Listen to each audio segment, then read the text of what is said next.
Bonsoir. Israël annonce une action militaire massive. C'est une importante opération terrestre qui aura lieu, dit Tsahal. Une attaque conjointe et coordonnée, ce sont ces mots, par la voie aérienne, maritime et terrestre. L'État d'Israël va déployer tous ses moyens pour frapper le Hamas à Gaza, 7 jours après les tueries commises par les islamistes à très grande échelle en Israël. Nous recevons Bernard-Henri Lévy. Bonsoir. Bonsoir. Vous rentrez tout juste d'Israël. Vous avez été très près de l'armée israélienne, vous l'avez observé, vous l'observez de longue date. Quelle est la logique, selon vous, de ce qu'elle va faire maintenant ? Il y a deux logiques. La première, c'est d'éliminer le Hamas, contrairement à ce qui a été fait en 2014, en 2009, pas l'affaiblir, pas faire un compromis, pas faire la paix, l'éliminer. Et la deuxième logique, c'est épargner au maximum les populations civiles palestiniennes. Tous les officiers de Tsahal que j'ai rencontrés, tous les réservistes que j'ai interviewés, avec lesquels j'ai parlé, m'ont tous dit ça. Ils sont hantés par deux idées, trois. Un, décapiter le Hamas. Deux, sauver les otages. Et trois, épargner les populations civiles de Gaza. Est-ce que cela est possible ? Hier, sur notre antenne, Ehud Barak, que vous connaissez bien, qui vous connaît bien, qui disait avec une très grande franchise, c'est un militaire de si grande expérience, qui avouait il y aura certainement des morts civiles innocentes palestiniennes parce que dans Gaza, le Hamas et les civils sont imbriqués. Écoutez, bien sûr qu'il y aura des morts civiles. La vraie question, c'est est-ce qu'Israël fait et fera tout ce qui est en son pouvoir pour qu'il y en ait le moins possible ? C'est terrible de parler comme ça, mais c'est ça la vérité. La réponse est oui. La manière, d'ailleurs, cet ultimatum qu'a adressé Israël aux populations de la zone nord de Gaza, en leur donnant 24 heures. Ça va dans ce sens. Ça permet...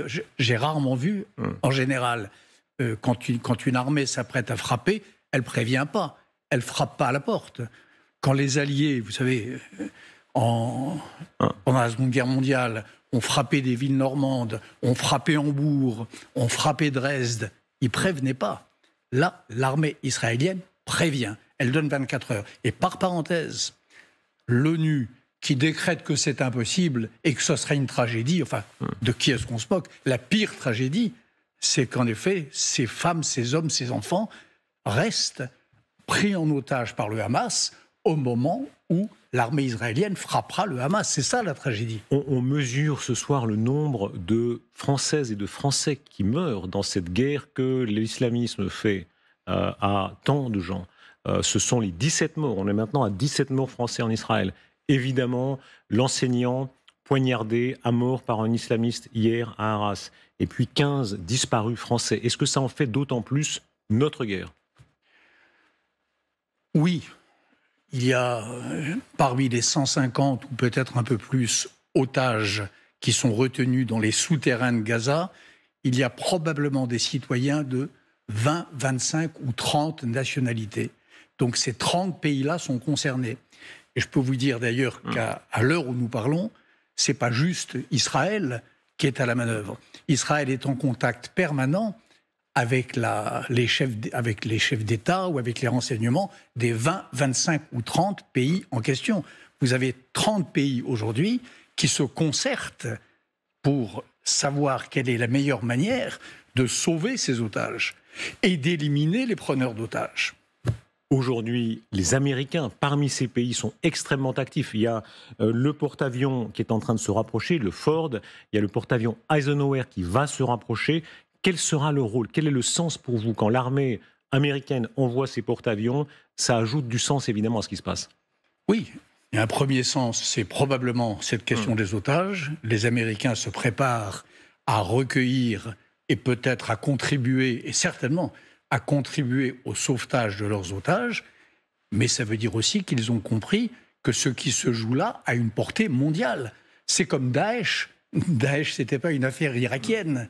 Ou c'était pas une affaire syrienne, c'était une affaire mondiale. Al-Qaïda, c'était pas une affaire de l'Afghanistan, c'était une affaire mondiale. Et on a vu tout ça avec les attentats du World Trade Center aux États-Unis, du Bataclan en France, et ainsi de suite. Le Hamas, c'est la même chose. Les gens nous disent, c'est pas comme Daesh, parce qu'ils sont nationalistes et localistes. Bien sûr que non.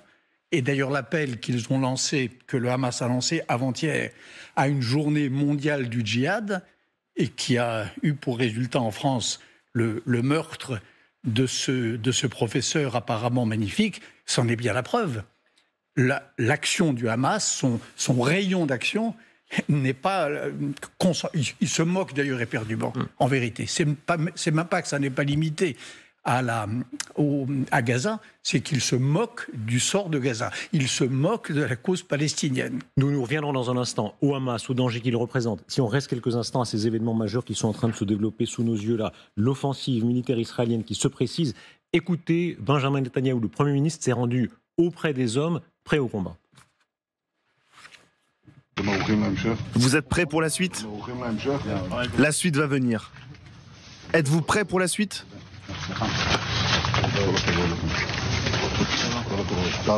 Félicitations.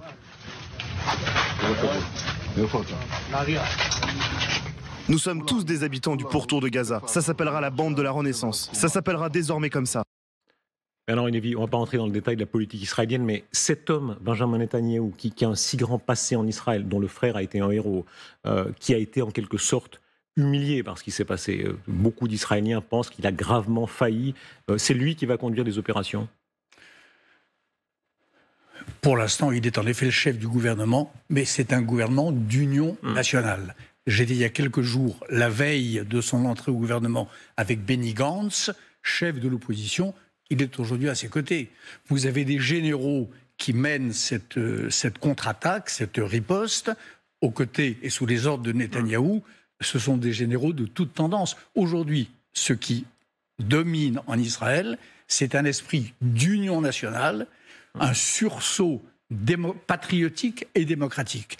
Et les polémiques politiciennes, je sais qu'ici, sur les plateaux, en effet, on cherche déjà des responsabilités, etc. Ce n'est pas le cas en Israël. Ils n'en sont pas là. Et les témoins sur place disent bien à quel point les correspondants, il y a une sorte d'union sacrée, en dehors de la politique, n'est-ce pas? Il y a très peu d'opposants, de toute façon, aux opérations qui ont lieu là.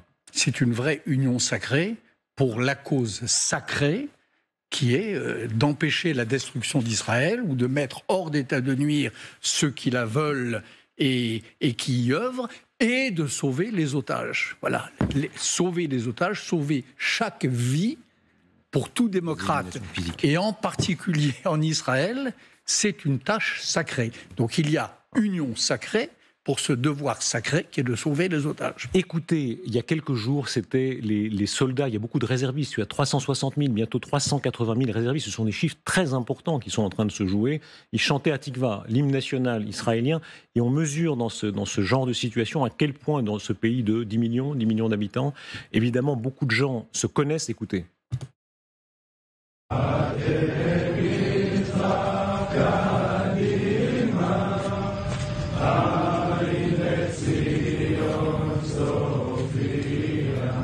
Alors, Lévi, là, ce genre de scène, on en a des dizaines, des centaines à l'échelle d'Israël. On voit à quel point il y a Israël qui est une armée et une nation en même temps, n'est-ce pas? C'est une armée citoyenne, absolument. C'est comme l'armée de la Révolution française, c'est une grande armée démocratique, une armée citoyenne, multiethnique. Je peux vous dire que parmi les soldats qui aujourd'hui sont au bord de la bande de Gaza et s'apprêtent peut-être dans les heures qui viennent à intervenir, il y a des juifs, il y a des druzes, il y a des juifs éthiopiens, il y a des juifs d'origine européenne, il y a des sabras. C'est une grande armée, en effet, multiculturelle et israélienne. En même temps, est-ce qu'il y a l'idée de la vengeance? Le mot a été prononcé par Benjamin Netanyahou au tout début des événements. Tout à l'heure, à votre place, Lionel Jospin disait « Attention, il ne doit pas y avoir de loi du talion ». On revient toujours au premier texte. Et on pourrait le comprendre. Vu d'Europe de l'Ouest, le mot, on n'ose plus dire vengeance. Mais dans beaucoup de pays d'Orient, on pratique toujours ce mot. Est-ce qu'il y a aussi l'idée de vengeance? Écoutez, j'ai passé tous ces jours derniers en Israël, puisque j'ai pris le premier avion possible après le pogrom de samedi matin. J'ai entendu Netanyahou dire ça. J'ai pas entendu beaucoup d'Israéliens parler de vengeance, et même pas d'ailleurs. Justice, sauver Israël, encore une fois sauver les otages, mais j'ai pas entendu parler de vengeance. C'est curieux. Je pense d'ailleurs que le Premier ministre a commis une erreur, mais ce n'est pas le moment de polémiquer en prononçant ce mot. Mais ce n'est pas ça qu'on entend. Alors, ce qui est spécifiquement israélien, ce sont ces opérations. Pas spécifiquement, d'autres le font, mais ils l'ont toujours fait. Et là, on voit à quel point la détermination d'Israël, la détermination de faire est affichée. C'est l'élimination des chefs militaires du Hamas qui ont causé les tueries islamistes d'il y a 7 jours. Ça a commencé. Ali Kashi, c'est le chef du mouvement islamiste qui a mené l'attaque. Il aurait été tué dans le bombardement que l'on voit ici. On voit ici à quel point Israël va pourchasser maintenant nommément, en plus de l'action générale, nommément chacun de ses responsables. Et ça, c'est une très grande tradition de Tsahal. Oui, et c'est exactement l'inverse de ce que le Hamas a fait en Israël. Le Hamas est entré en Israël pour tuer de manière indiscriminée les hommes, les femmes, les bébés, les adolescents, les participants au grand concert et à la grande rave party à côté de Be'eri. Les Israéliens font le contraire. En effet, ils tapent à la tête et ils frappent les responsables, les coupables. C'est en effet ça qui est en jeu aujourd'hui. Est-ce que c'est une leçon pour les démocraties occidentales? On se rappelle cet instant de gêne quand François Hollande, dans un livre très connu, a dit qu'il avait parfois donné l'ordre de tuer un certain nombre de chefs djihadistes. En Europe occidentale, on parle de tout ça toujours avec une très grande prudence. Les Israéliens, les Américains dans une certaine mesure, et d'autres pratiquent cela. Honnêtement, là, je ne crois pas qu'on puisse tirer des règles générales. On est dans une situation d'exception, s'il en est. C'est un état de guerre, et une guerre terrible, qui sera, hélas, terrible pour les deux côtés, bien entendu. Et le moins que l'on puisse faire, que puisse faire un État démocratique, c'est de cibler les responsables et pas de viser de manière indiscriminée les populations. La ligne israélienne est la ligne de toute femme et de tout homme de bon sens. C'est non à la punition collective. Gaza, c'est pas le Hamas, c'est au Hamas qu'on en a. C'est lui que l'on veut désarmer. C'est lui que l'on veut rendre incapable dans l'avenir de perpétrer des attaques du genre de celles qui ont eu lieu samedi dernier. La série des éliminations physiques, on l'a dit, c'est Ali Kashi. Et intéressant de dire qu'il était de ceux qui ont été échangés contre Gilad Shalit. C'est l'époque où on a beaucoup pratiqué. Alors, c'est évidemment un échange qui est très cher payé en vies humaines. Est-ce que ça peut inciter à revoir cette politique? Je ne crois pas que les Israéliens reverront. Vous savez, c'est pour un Israélien, une vie est sacrée. Une vie des leurs et une vie également civile dans le camp d'en face. La vie est sacrée. C'est un commandement absolu, un impératif catégorique.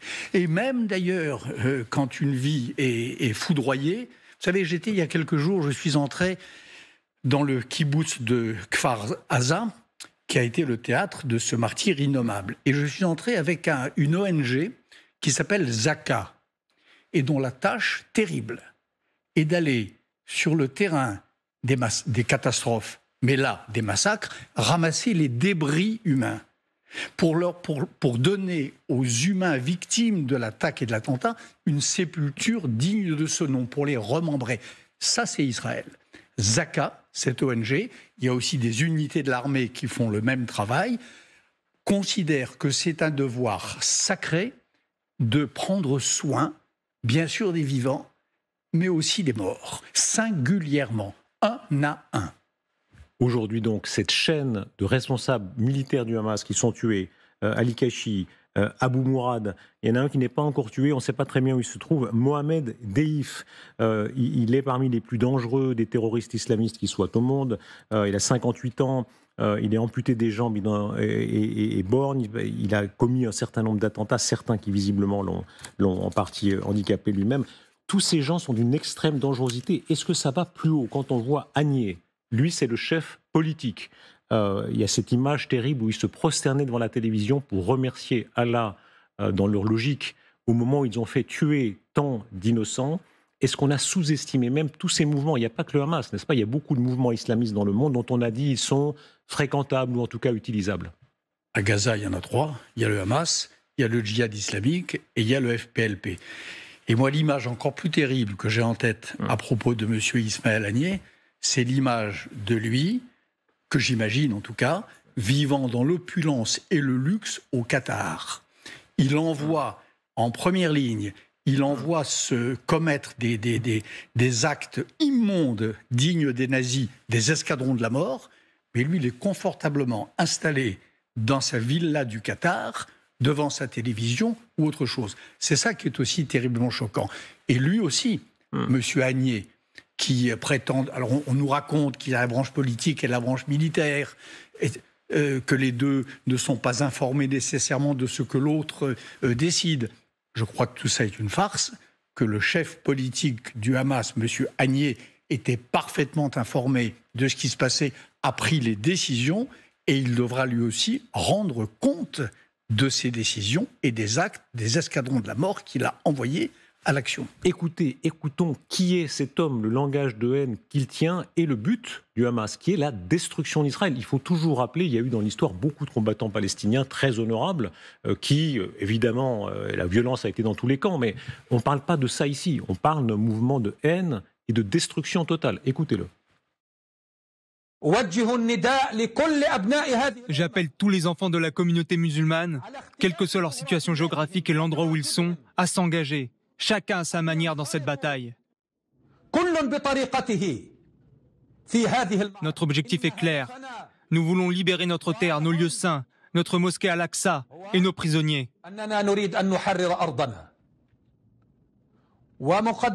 Un seul mot d'ordre. Sortez de notre pays. Barrez-vous, quittez Jérusalem. Nous ne voulons plus vous voir sur cette terre. Bernard Lévy, le but? Le but, c'est détruire Israël et c'est aussi tuer le maximum de juifs possible dans cette région ou ailleurs.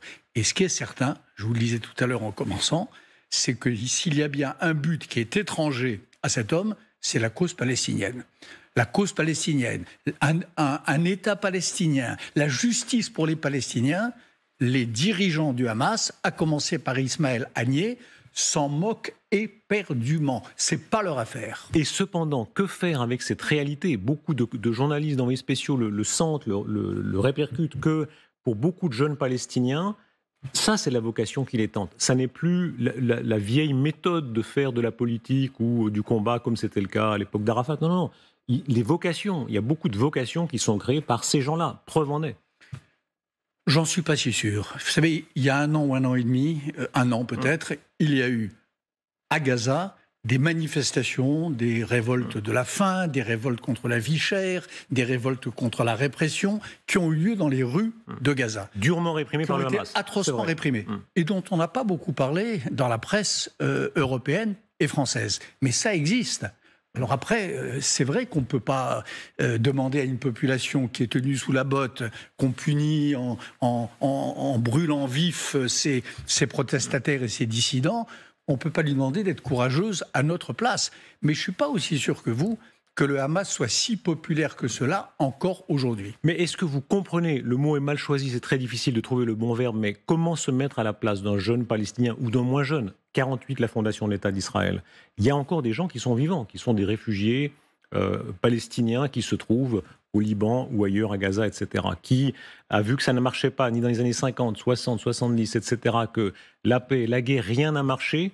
Est-ce que vous concevez que pour un certain nombre de ces jeunes ou moins jeunes, le Hamas soit une figure? Attendez, moi si j'étais un jeune Palestinien, je peux vous dire, j'aurais la rage contre l'Égypte qui aujourd'hui a bétonné sa frontière pour les enfermer dans la souricière où le Hamas les tient en otage. J'aurais la rage contre la plupart des pays arabes qui depuis 1948 leur ont donné statutairement un statut de citoyen de seconde zone.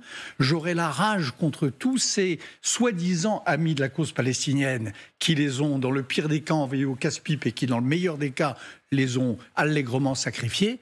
C'est ça, moi, que je sentirais, que j'ai été trahi, si j'étais palestinien, avec un cynisme sans mesure par les soi-disant frères des pays voisins. Oui, en termes de raison, bien sûr, mais en termes de passion, hélas, la haine, la dimension de haine, regardez ces images, elles sont affreusement tristes. C'est l'image des islamistes qui attaquent, vous savez, un des lieux du festival de la semaine passée. On les a reçus. On voit à quel point ils visent il se trouve qu'il y a des toilettes à cet endroit-là. Et ils visent chaque toilette parce qu'ils veulent être sûrs que personne ne s'en tire vivant, que personne n'ait pu se cacher dans chacune de ces cabines. Et on sent là, n'est-ce pas, la dimension de haine personnelle, où ils veulent tuer un à un. C'est la haine. Mais bien sûr. Ça, c'est une réalité.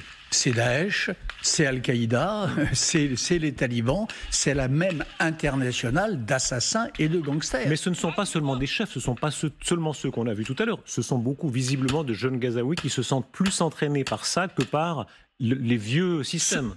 Le nazisme, c'était Hitler et Goebbels, et c'était des jeunes SA ou des jeunes SS ou des Einsatzgruppen qui faisaient les basses besognes et qui opéraient la Shoah par balle. Ça, bien sûr que le nazisme, l'horreur barbare et génocidaire, ça fonctionne avec des chefs et ça fonctionne avec des petits barbares de ce genre-là. La vraie question, c'est est-ce que le peuple palestinien ressemble tout entier à ce qu'on vient de voir ? Je ne le crois pas. Est-ce que l'islamisme radical, vous avez parfois employé ce mot valise de fascislamisme, est-ce que c'est un danger qu'on est en train vraiment de découvrir encore davantage de la taille de ce qu'a été le nazisme dont vous parlez, ou le communisme stalinien, c'est-à-dire que on va voir toujours plus de morts, toujours plus de pays qui basculent. Ces derniers temps encore, le Mali, ce qui s'est passé en Afghanistan. Oui, le Mali, l'Afghanistan, le Pakistan, qui est dont on parle peu et qui est une des terres d'accueil et qui est une des points de départ de cet islamisme radical. Évidemment que c'est le fascisme d'aujourd'hui, le totalitarisme. Au sens de Hannah Arendt, il a eu 3 versions. Il a eu sa version communiste et stalinienne, il a eu sa version nazie, et il a aujourd'hui sa version islamiste, avec plein de différences et avec plein de points de ressemblance aussi. Donc évidemment que c'est un danger mondial. Et on le sait depuis, ceux qui n'avaient pas d'yeux pour voir ni d'oreilles pour entendre l'ont compris il y a 20 ans, au moment du 11 septembre. Là, les conséquences de tout ce qu'on vient de dire quand on voit ces images, ici on est à Gaza, ces gens-là, vous avez raison, vous le rappelez vous-même, ce ne sont pas, pour sans doute la grande majorité d'entre eux, ce ne sont pas des islamistes, ce ne sont pas des militants, ce ne sont pas des tueurs, ce sont beaucoup de braves gens qui sont perdus dans cette... L'expression prison à ciel ouvert qui a été beaucoup utilisée, vous la reprenez ? Prison à ciel ouvert dont les geôliers sont le Hamas. Prison à ciel ouvert dont la clé à double tour est tenue par l'Égypte. Parce que je vous rappelle quand même que Israël, dont le Hamas a déclaré la mort, et la porte qui était la plus ouverte jusqu'à samedi dernier, il y avait des centaines de camions qui passaient tous les jours. Il y avait 20 000 travailleurs palestiniens qui venaient tous les jours travailler en Israël. Aujourd'hui encore, j'étais il y a quelques jours à l'hôpital de Beersheba, en Israël, qui est submergé par les victimes de cette tuerie, dont les urgences sont saturées. Il y a parmi les patients dont s'occupent les médecins israéliens avec un dévouement sans borne, il y a aussi des terroristes. Il y a aussi des gens du Hamas qui ont été ramassés sur le champ du pont. Bien sûr, mais alors, il n'y a pas que Gaza. On a vu que maintenant, en Cisjordanie, et en Cisjordanie, les conditions sont quand même bien meilleures qu'à Gaza. En Cisjordanie, le Hamas ne règne pas. En tout cas, pas pour l'instant. Certains disent que ça pourrait arriver. On voit bien que c'est une grande partie des Palestiniens qui ont l'impression que ce n'est pas seulement la faute des Arabes, et Dieu sait si elle est lourde, c'est aussi la faute d'Israël.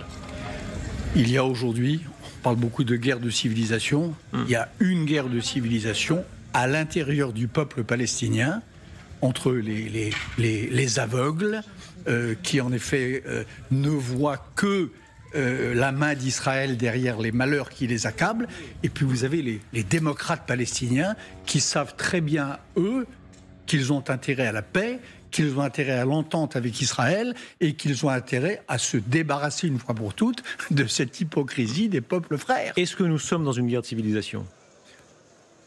Au sens où s'opposerait la civilisation des tyrannies, notamment celle-là, islamiste, et puis la civilisation des démocrates, bien sûr, c'est pas l'Occident contre l'islam, c'est la démocratie contre les régimes despotiques, contre les gens qui pratiquent la politique du crime et la loi des massacres. Le Hamas, c'est la loi des massacres. Est-ce que nous sommes tétanisé. J'étais frappé en voyant les unes de ce matin, après l'assassinat de l'enseignant à Arras par un assassin islamiste, de voir que le mot musulman, le mot islamiste, on sent bien, et avec raison, c'est pas dans le mauvais sentiment que ça part, mais on a peine à le titrer, à l'utiliser. Alors on utilise cet euphémisme de radicaliser. Radicaliser, bon, là, on sent bien que nos sociétés ont tellement peur devant l'immensité de ce phénomène de haine qu'ils ne savent pas très bien comment l'empoigner. Attendez, nos sociétés avaient peur dans les années 30 de prononcer le mot nazi. Hein. On disait qu'ils étaient anti-anglo-saxons, etc. Elles ont eu peur de prononcer le mot de communisme. On disait pudiquement stalinisme. On ne voulait surtout pas faire remonter, dans ma jeunesse, à l'époque des nouveaux philosophes, le mal stalinien à ses origines léninistes. Aujourd'hui, c'est pareil. On est tétanisé, on est saisi d'effroi devant la réalité de ce qui se passe. Est-ce que vous reconnaissez là même que, et en dehors de toute position partisane, qu'une partie de la droite nationaliste a sonné l'alarme avant? Hier, sur notre plateau, il y avait un moment très intéressant, Arnaud Klarsfeld et Marion Maréchal. Et on voyait comment, dans une partie des Français de confession juive, il y avait cette idée que, pas tous, mais une partie importante, la droite nationaliste avait été, avant les autres, le signal d'alarme de ça. Est-ce que c'est vrai? Est-ce que c'est faux? Je ne crois pas du tout. La droite nationale, enfin, je ne sais pas ce que vous appelez la droite nationaliste, mais en tout cas le Front National et le Rassemblement National, à travers tel ou tel de leurs satellites, de leurs micro-partis, de leurs satellites liés au GUD, portent au contraire une vraie responsabilité dans la montée de l'antisémitisme, en tout cas en France. Je vous rappelle quand même, Soral, il a un peu disparu des réseaux sociaux, mais ça vous dit encore quelque chose. Le site de Soral, que je ne veux pas nommer aujourd'hui, a été encouragé, et peut-être un peu davantage, par des gens qui étaient très proches de Marine Le Pen. Caroline Fourest l'a très bien démontré dans un certain nombre de ses travaux. Donc, là encore, on a la mémoire courte d'Arius Rochebin. Alors on voit en effet des gens de cette droite nationale, comme vous dites, qui la main sur le cœur viennent nous dire qu'ils pleurent avec les victimes israéliennes. Je me rappelle il y a encore quelques années de ce que je vous dis. Je me souviens d'une interview de Madame Le Pen au journal Haaretz. Enfin bref, on ne va pas entrer. Aujourd'hui, franchement, l'heure est au chagrin. À la colère et à l'espoir. Et l'heure est à l'action militaire aussi. Nous recevons ici les images en direct de Gaza. Une partie de la bande de Gaza est plongée dans le noir parce que l'armée israélienne prépare son opération. Ça fait plusieurs jours que ça dure. Est-ce qu'il y a une dimension de punition collective? Israël Katz, c'est le ministre de l'Énergie, qui déclare l'aide humanitaire à Gaza. Aucun interrupteur électrique ne sera allumé, aucun robinet d'eau ne sera ouvert, aucun camion de carburant n'entrera tant que les Israéliens enlevés ne seront pas rentrés chez eux. Alors, c'est la situation dans Gaza, on voit cette image en direct en grande partie dans le noir. Il n'y a pas seulement les frappes, il y a une situation humanitaire très difficile. Est-ce que c'est une forme de punition collective? J'espère que non, et je ne crois pas. En tout cas, encore une fois, l'immense majorité des Israéliens avec qui j'ai passé beaucoup de temps depuis dimanche dernier ne sont pas du tout dans cette logique-là. Ils veulent ramener les otages, ça c'est vrai. Et on est en face d'une situation de prise. C'est même pas des otages d'ailleurs. C'est du butin. C'est un butin de guerre, un butin de pogrom. Une situation tellement inédite que les Israéliens sont désorientés. Comment faire pour libérer ces otages? Je reviens à la question que je vous posais au début. On entend ici le vrombissement des drones. Et vous qui avez beaucoup été, ou plus près, et je rappelle, ça fait des années, je crois que la première fois que vous étiez en Israël, c'était 67 ? 67. Voilà, vous avez une certaine expérience de l'armée israélienne, de ses pratiques, de sa façon de fonctionner. Ce qui est en train de se passer ce soir, pour celles et ceux qui nous rejoignent, il faut le rappeler. L'armée israélienne dit que c'est une grande opération qui aura lieu avec une importante dimension terrestre et puis une action coordonnée, conjointe, aérienne, maritime et terrestre. Que prépare, je ne veux pas faire de vous un expert militaire, mais vous connaissez très bien l'armée israélienne. Qu'est-ce qu'elle est en train ici de préparer d'un point de vue plus direct? Écoutez, en effet, je ne suis pas un expert militaire, mais je n'ai pas l'impression, je ne crois pas qu'elle prépare, enfin il ne me semble pas, une intervention au sol massive la nuit prochaine. Je crois que les Israéliens seront plus malins que cela. Il y a aujourd'hui, pendant que nous parlons, des commandos israéliens qui sont déjà à Gaza, qui sont déjà en train de chercher les souterrains où petit A, il y a les arsenaux, où petit B, il y a le commandement du Hamas, c'est-à-dire les assassins galonnés qui ont ordonné le pogrom, et où il y a petit C, les otages. Je crois que c'est ça les 3 priorités. Soulignez pas ça. la punition collective. Soulignez bien ça, n'est-ce pas, les commandos spéciaux. Hier, sur notre antenne, je le rappelais, Ehud Barak, qui lui-même, déguisé d'une perruque, est allé à Beyrouth, je crois que c'était en 73 ou 72-73, est allé tuer des terroristes. À l'époque, c'était pas le Hamas. Il y a une tradition de commandos, vous nous dites, ils sont certainement déjà en grande partie dans Gaza. Je suis convaincu qu'ils sont déjà dans Gaza pour procéder à ces opérations ciblées. Parce que le souci de l'armée israélienne, je vous le répète, aujourd'hui encore, c'est de faire en sorte que dans cette horreur qu'est la guerre, où il y a toujours des morts innocentes, c'est de faire en sorte qu'il y en ait le moins possible. Est-ce qu'il y a ici une forme de reprise en main? Le Shin Bet, ce sont les services secrets intérieurs israéliens. Ils ont été en partie trompés. En partie, ce sont parmi les meilleurs services du monde, assurément. Ils n'ont pas vu venir tout ce qui se passait. On peut penser qu'ils sont en train de réinvestir là, Gaza. Vous savez, la différence, enfin le propre d'un service secret d'une grande nation démocratique, c'est qu'il n'est pas infaillible.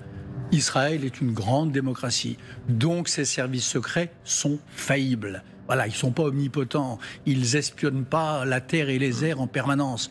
Donc là, bien sûr, il y a une situation d'urgence et tout le monde est sur le pont, certainement. Est-ce que vous avez senti en Israël une inquiétude même existentielle? Souvent, on a dit Israël exagère, quand il exagère, dit on risque de nous ramener à la mer, etc. Or, on est frappé depuis une semaine d'entendre beaucoup, notamment de jeunes Israéliens, dire voilà, on a peur pour l'existence d'Israël. Bien sûr, mais ils ont raison. Ce que j'ai senti en tout cas, c'est que pour les Israéliens, Israël c'est l'État refuge. C'est l'endroit où tous les Juifs du monde, le jour où l'antisémitisme revient, ou revient encore plus fort encore, peuvent se réfugier, peuvent trouver un sanctuaire. Qu'est-ce qui s'est passé là? Le choc, c'est que le sanctuaire a été violé. C'est que le refuge n'en est pas un. C'est que des hordes d'assassins peuvent pénétrer en brisant la frontière, la barrière de sécurité, venir dans les maisons, les investir une à une, détruire à l'explosif les portes des abris et venir chercher les enfants et les emmener en otage.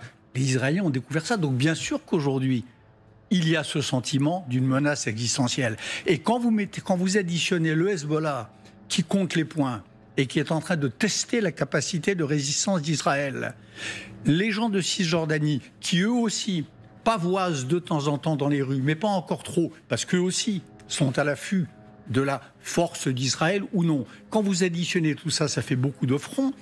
Et chez les plus jeunes Israéliens, aujourd'hui, il y a une espèce de retour de ce qu'ils ont entendu de leurs parents ou de leurs grands-parents, les débuts de la jeune nation israélienne, quand elle était menacée sur tous les fronts et de toutes parts. Vous avez connu tous les premiers ministres d'Israël. Golda Meir, on prête à Golda Meir ce mot incroyable. Je préfère les condamnations aux condoléances. Tout est là. Parce qu'on comprend cette logique de dire, avant de nous juger, nous, on se bat pour notre survie. Est-ce que cette idée-là, elle est encore au cœur de ce qui se passe? Elle est au cœur de ce qui se passe, mais encore une fois, comme Israël est une grande démocratie, même si il lui arrive d'être en crise, même s'il arrive à ses gouvernements de prendre des décisions catastrophiques, Israël n'aime pas non plus les condamnations. Quand Israël se voit traîner dans la boue par les organisations internationales, par l'ONU, ce club de dictature où il y a encore une minorité de démocratie, ça ne fait pas plaisir à Israël. Donc, ils ne veulent pas des condamnations. Bien sûr, ça fait plaisir à personne les condamnations. Mais est-ce qu'il y a quand même cette idée qu'il faut être le plus fort, que ça ne sert à rien de tendre l'autre joue, de chercher à plaire à telle ou telle capitale, que d'abord il faut montrer qu'on est vraiment, vraiment le plus fort. Sinon, les Syriens, les Iraniens, le Hezbollah, tous se jetteront. Quand vous avez le malheur ou le terrible privilège d'habiter une nation qui est l'une des seules au monde, sinon la seule, à être questionnée et menacée dans son existence même par les SA islamistes, mais aussi par une partie de la communauté internationale. Attendez, vous luttez pour votre peau, vous luttez pour votre existence même. Après, il y a aussi autre chose qui est au cœur de l'être national israélien et au cœur du sionisme, c'est aussi la volonté d'être un peu exemplaire. Et encore une fois, quand l'armée israélienne prévient 24 heures avant qu'elle risque de frapper dans la partie nord de Gaza, c'est une manière de montrer qu'elle ne se conduit pas comme pourraient se conduire beaucoup d'autres armées dans le monde. La peur vitale, j'y reviens, il y a des archives incroyables de Golda Meir où elle dit il y a un mystère juif, un peuple qui revient sur la terre de son ancienne grandeur. Il y a beaucoup de peuples qui ont été occupés dans l'histoire, mais un peuple qui est chassé de sa terre, qui vit une diaspora, qui n'est pas assimilé pendant 2000 ans, qui arrive à revenir. Tout ça est tellement improbable. Ce qui fascine d'ailleurs, ça crée parfois une fascination philosémite, mais aussi antisémite, n'est-ce pas, le mystère juif? Le miracle juif, le miracle israélien en 1948, c'est que des gens viennent de partout dans le monde et forment une nation du jour au lendemain. Des gens qui viennent de pays de grande tradition démocratique, comme des gens qui viennent de l'Allemagne, qui viennent de se libérer du nazisme, ou de la Russie soviétique, du jour au lendemain, fabriquent un lien social républicain et démocratique. C'est ça le vrai mystère. Que faire avec ceux, on va reparler un peu dans l'émission, de ces manifestations, immenses manifestations à Londres, à Naples, dans un certain nombre de pays, qui parfois, il n'y a pas que des extrémistes parmi eux, il y a beaucoup de pro-palestiniens tout à fait modérés qui disent tout ce que vous dites est vrai, mais ça s'est fait de fait au détriment de centaines de milliers, de millions de Palestiniens. Mais c'est pas vrai. Il y a aujourd'hui en Israël même, vous le savez, mais enfin je suis pas sûr que tous vos spectateurs le sachent, il y a 20% d'Israéliens qui ne sont pas juifs, les Arabes israéliens, arabes, et qui bénéficient de tous les droits citoyens. Israël est le seul pays de la région où des Arabes puissent critiquer leur gouvernement sans être inquiétés pour cela, puissent siéger au Parlement pour renverser un gouvernement. C'est vrai, bien sûr, mais les réfugiés palestiniens ne peuvent pas pour autant revenir ou venir en Israël comme ça. Ils ne sont pas acceptés, vous savez bien. Donc de fait, il y a là des centaines de milliers, des millions de réfugiés palestiniens qui sont toujours hors de chez eux, de leur point de vue. Il y a des millions de Palestiniens, en effet, qui continuent de se vivre 80 ans après ou 75 ans après comme des réfugiés éternels.